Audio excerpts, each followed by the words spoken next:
We're going to talk about prostate cancer. It is the most common type of cancer in men, and right screenings can really save lives. Yeah, very important. But now researchers have developed a much simpler tool that can identify the risk for metastatic prostate cancer earlier. So here to talk all about it, of course, we have our medical expert, Dr. Payal Kohli, to walk us through this new tool. Very exciting, right? Yeah. Big innovation. And this is for, like, a lot of men, sadly, are diagnosed later on in their cancer. I mean, it's stage 3 or 4. That's exactly right. So once you get metastatic prostate cancer, it means it's spread widely throughout the body. We really don't have a way to know who's going to respond to which therapy. So we lump all men with metastatic prostate cancer into the same bucket.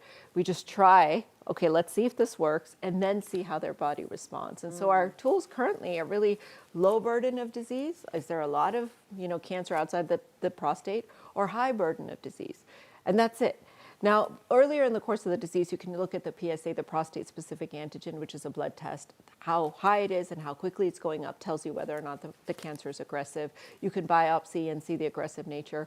But once it gets outside the prostate, really all bets are off. And we use the same cookie-cutter recipe for all men in terms of treatment. And this is really going to help figure out who's going to respond to what. So what exactly is this new tool? Yeah, it's really interesting. And I think this is a trend in medicine as to where we're headed. So what they did is they took 1,000 men who already had metastatic prostate cancer, were given treatment, looked at how they responded, and basically reverse engineered a predictive algorithm and then validated it. So they checked it to make sure that it was performing, to see, okay, if your PSA is this and you look like this going in, are you likely to respond to an androgen blocker, which turns off the testosterone, or are you not?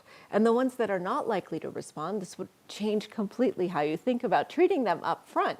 Because once it comes to metastatic cancer, you have like a small window to really make an impact and to improve survival and improve quality of life. So if you start with the wrong therapy or one that's not aggressive enough, it really does take too long. So I think this is where medicine is headed in general, where you come into my office and you have high blood pressure. I don't just pick out of medicine and guess. Yeah. I actually use a predictive tool to say, okay, Sam or Kim, based on your numbers and your family history, you might respond better to this type of medicine. Interesting. Isn't that amazing? Yes. Yeah. That sounds so great. That's I know. one of the advances we love to hear.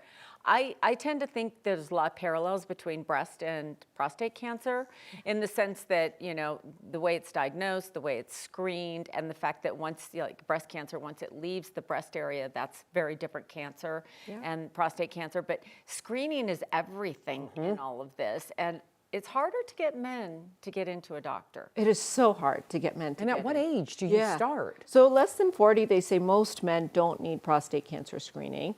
What if they have a family history? So that's when we usually think about, sometimes we go about 10 years earlier than your earliest first degree relative got it. That's usually kind of our cutoff for most types of cancers, colon cancer, prostate cancer. But in African American men, even without a family history, because they have a target sign on them when it comes to prostate cancer, we usually start at 40 because they tend to get prostate cancer earlier and more aggressively. And if you have a family history, even if the person had it in their 70s, we do start at 40 for screening most men. So, but average risk men would need screening around the age of 55. Now, there's a huge controversy that says if you're not going to live for 10 years, then maybe you shouldn't get prostate cancer screening, because prostate cancer usually tends to be a slow-growing cancer. So something else might kill you before the prostate cancer does. But I think now we're living longer and longer. So it used to be 70 was our cutoff for saying, okay, maybe we stop screening.